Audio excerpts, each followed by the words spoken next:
Hello friends, మీరు చూస్తున్నారు tech గురు YouTube channel. ఆంధ్రప్రదేశ్లో ప్రభుత్వ పర్మనెంట్ ఉద్యోగాలకు సంబంధించి ఒక నోటిఫికేషన్ అయితే రిలీజ్ కావడం జరిగింది. వీటికి సంబంధించిన డీటెయిల్డ్ ఇన్ఫర్మేషన్ ఎలా అప్లై చేసుకోవాలో చెప్తాను. వీడియోని చివరిదాకా అయితే చూడండి. వీడియో చూసే ప్రతి ఒక్కరు తప్పకుండా వీడియోని లైక్ చేయండి. చాలామంది వీడియోని చూస్తున్నారు కానీ చాలా తక్కువ మంది వీడియోని లైక్ చేస్తున్నారు. కొంచెం వీడియో లైక్ చేస్తే సపోర్ట్గా ఎంకరేజ్గా ఉంటుంది. ఇంకా ఎవరైనా మన ఛానల్ సబ్స్క్రైబ్ చేసుకోకపోతే సబ్స్క్రైబ్ చేసుకోండి. ఇప్పుడు డీటెయిల్డ్ నోటిఫికేషన్ చూసుకుంటే మనకి notification Indian institute of foreign trade నుండి అయితే రిలీజ్ కావడం అయితే జరిగింది. సో పర్మనెంట్ ఉద్యోగాలకు సంబంధించిన నోటిఫికేషన్ ఇది. సో ఈ ఐఐఎఫ్టీ చూసుకుంటే Indian institute of foreign trade అనేది ఏదైతే కామర్స్ ఇండస్ట్రీస్ మినిస్ట్రీ ఉందో దాని అండర్లో పనిచేసే సంస్థ. కేంద్ర ప్రభుత్వ పర్మనెంట్ ఉద్యోగాలు. సో ఇక్కడ ఐఐఎఫ్టీలో చూసుకుంటే ఢిల్లీలో, కోల్కతాలో, కాకినాడలో, మనకు ఆంధ్రప్రదేశ్లో కాకినాడలో ఉంది. సో ఇక్కడ వ్యాకెన్సీస్ అయితే రిలీజ్ చేయడం అయితే జరిగింది. శాలరీ అన్ని జాబ్స్ సంబంధించి యాజ్ పర్ 7th CPC ప్రకారం ఇస్తారు. ఎంత పే స్కేల్ అనేది కూడా మెన్షన్ చేయడం జరిగింది. ఇక్కడ అసిస్టెంట్ రిజిస్ట్రార్కి సంబంధించి ఒకటి అన్రిజర్వ్లో కాకినాడలో ఉంది. 35 years వరకు ఏజ్ లిమిట్ అయితే ఉంది. SC STకి 5, OBCకి 3 years అన్ని ఉద్యోగాలకు ఏజ్ రిలాక్సేషన్ అయితే ఉంది. ఈ ఉద్యోగాలకు సంబంధించిన బేసిక్ పే 56,100 నుండి స్టార్ట్ అవుతుంది. అంటే మనకు అలవెన్స్లు అన్నీ కలుపుకొని 70,000 అబోవ్ అయితే వచ్చే అవకాశం ఉంది. పర్సనల్ అసిస్టెంట్కి సంబంధించి కాకినాడలో ఒక వ్యాకెన్సీ ఉంది. 30 years వరకు అప్లై చేసుకోవచ్చు. బేసిక్ పే 35,400 నుండి స్టార్ట్ అవుతుంది. లైబ్రరీ ఇన్ఫర్మేషన్ అసిస్టెంట్కి సంబంధించి కాకినాడలో ఒకటి ఉంది. సో 30 years వరకు అప్లై చేసుకోవచ్చు. Basic pay same basic pay, personal assistant లాంటి బేసిక్ పే. సీనియర్ అసిస్టెంట్కి సంబంధించి కూడా సేమ్ బేసిక్ పే శాలరీ అయితే ఉంటుంది. అప్ టు 30 years వరకు అప్లై చేసుకోవచ్చు.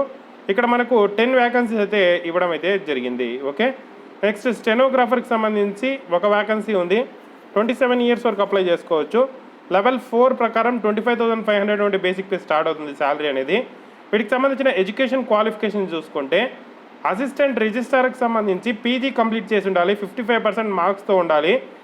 ఇది దీనికి సంబంధించిన క్వాలిఫికేషన్ అయితే. ఏదైతే అసిస్టెంట్ రిజిస్ట్రార్కి కావాల్సిన ఎసెన్షియల్ క్వాలిఫికేషను PG అనేది 55%తో కంప్లీట్ చేసిన ప్రతి ఒక్కరు అప్లై చేసుకోవచ్చు. ఇక్కడ మనకు డిజరబుల్ క్వాలిఫికేషన్ మెన్షన్ చేశారు కానీ మనకు ఓన్లీ PG విత్ 55% మార్క్స్తో ఉండే వాళ్ళందరూ కూడా అప్లై చేసుకోవచ్చు. నెక్స్ట్ పర్సనల్ అసిస్టెంట్కి సంబంధించిన క్వాలిఫికేషన్ చూసుకుంటే బ్యాచిలర్ డిగ్రీ కంప్లీట్ చేసి ఉండాలి. దాంతోపాటు స్టెనోగ్రాఫర్గా అయినా, స్టెనో టైపిస్ట్గా అయినా, లేకపోతే అటానమస్ బాడీస్లో, పబ్లిక్ సెక్టార్స్లో మీకు ఏదైనా ఎక్స్పీరియన్స్ ఉంటే పెట్టి దీనికి అప్లై చేసుకోవచ్చు. పర్సనల్ అసిస్టెంట్కి సంబంధించి లైబ్రరీ ఇన్ఫర్మేషన్ అసిస్టెంట్కి లైబ్రరీ సైన్స్ అనే కోర్స్ కంప్లీట్ చేసి ఉండాలి. నెక్స్ట్ సీనియర్ అసిస్టెంట్కి సంబంధించి PG కంప్లీట్ చేసిన వాళ్ళు ఆర్ గ్రాడ్యుయేషన్ కంప్లీట్ చేసుకున్న వాళ్ళు ప్రతి ఒక్కరు అప్లై అయితే చేసుకోవచ్చు సీనియర్ అసిస్టెంట్కి సంబంధించిన ఉద్యోగాలకి. ఈ ఉద్యోగాలు టోటల్గా 10 వ్యాకెన్సీస్ అయితే ఉండడం జరిగింది. స్టెనోగ్రాఫర్కి సంబంధించి 12th క్లాస్ పాస్ అయ్యి షార్ట్ అండ్ స్పీడ్ అనేది 80 words per minute ఉండేవాళ్ళు అప్లై చేసుకోవచ్చు. లేదంటే short and 60 words per minute, typing speed వచ్చి 30 words per minute ఉండేవాళ్ళు అప్లై అయితే చేసుకోవచ్చు అని చెప్పి మెన్షన్ చేయడం జరిగింది. హిందీ, ఇది ఇంగ్లీషు, ఇది Hindi. So short and typing వచ్చిన వాళ్ళు స్టెనోగ్రాఫర్కి అప్లై చేసుకోండి. సో ఇది దీనికి సంబంధించిన క్వాలిఫికేషన్స్ అయితే. సో వీటికి సంబంధించి మనకు ఎగ్జామ్ అయితే కండక్ట్ చేస్తారు. ఎగ్జామ్ రాసి మీరు జాబ్ సాధించేసిన తర్వాత కంప్యూటర్ టెస్ట్ అనేది ఉంటుంది. 1 year మీరు ప్రొబేషన్లో ఉంటారు. ఆ 1 year ప్రొబేషన్లో ఆ కంప్యూటర్ టెస్ట్ అనేది కంప్లీట్ చేసుకోవాల్సి అయితే ఉంటుంది. టైపింగ్ టెస్ట్ అయితే ఉంటుంది. సో ఈ ఉద్యోగాలకు సంబంధించి మనం ఆన్లైన్లో అప్లికేషన్స్ అయితే సబ్మిట్ చేయాల్సి అయితే ఉంటుంది. ఎలా సబ్మిట్ చేయాలనేది నేను చెప్తాను. అప్లై లింక్ కూడా కింద డిస్క్రిప్షన్లో ఇస్తాను. వీటికి సంబంధించిన అప్లై డేట్ అనేది ఆల్రెడీ స్టార్ట్ అయింది 15/6/2022 వరకు. 22 నుండి లాస్ట్ డేట్ వచ్చి నెక్స్ట్ మంత్ 7th వరకు అయితే ఇవ్వడం అయితే జరిగింది. సో ఆన్లైన్లో అప్లికేషన్ అయితే చేయాల్సి ఉంటుంది. ఇది ఆన్లైన్ అప్లికేషన్ లింక్ అయితే ఇది మీకు కింద డిస్క్రిప్షన్లో నేనైతే ప్రొవైడ్ చేస్తాను. సో దీనికంటూ ఒక డెడికేటెడ్గా సైట్ అయితే మనకి ఇవ్వడం జరిగింది ఇండియన్ ఇన్స్టిట్యూట్ ఆఫ్ ఫారెన్ ట్రేడ్కి సంబంధించి. సో మనకు ఆన్లైన్ అప్లికేషన్ డేట్ అనేది ఆల్రెడీ స్టార్ట్ అయింది. ఆన్లైన్ అప్లికేషన్ క్లోజ్ వచ్చి 5th July. దీనికి సంబంధించిన అడ్మిట్ కార్డ్స్ వచ్చి ఎగ్జామ్కి సంబంధించి 10th July నుండి అయితే ప్రొవైడ్ చేస్తాము అంటున్నారు. సో దీనికి సంబంధించిన ఎగ్జామినేషన్ వచ్చి 24th July అయితే ఉంటుంది అంటున్నారు. Selection merit list 24th August వస్తుంది. స్కిల్ టెస్ట్ అనేది 4th September అయితే పెడతాము అంటున్నారు. సో ఇక్కడ దీనికి సంబంధించి మనము ఆన్లైన్ అప్లికేషన్ స్టార్ట్ అయింది కదా, దాని మీద క్లిక్ చేసి అప్లై చేసుకోవచ్చు. దాని మీద క్లిక్ చేసి అప్లై చేసే ముందు మనం ఫస్ట్ రిజిస్టర్ అయితే చేసుకోవాల్సి ఉంటుంది. రిజిస్ట్రేషన్ చేసుకున్న తర్వాత లాగిన్ మీద క్లిక్ చేసి అప్లై చేసుకోవాలి.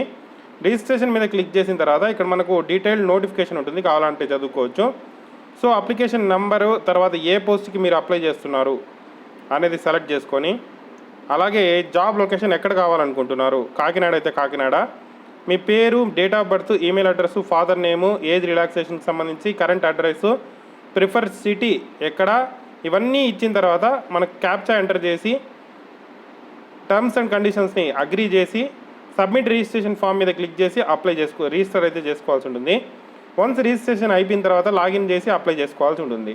ఈ రకంగా ఈ ఉద్యోగాలకు అప్లై చేసుకోవాల్సి ఉంటుంది. ఏదైనా డౌట్స్ ఉంటే కామెంట్ చేయండి. తప్పకుండా వీడియోని లైక్ చేసి షేర్ చేయండి. Thank you for watching.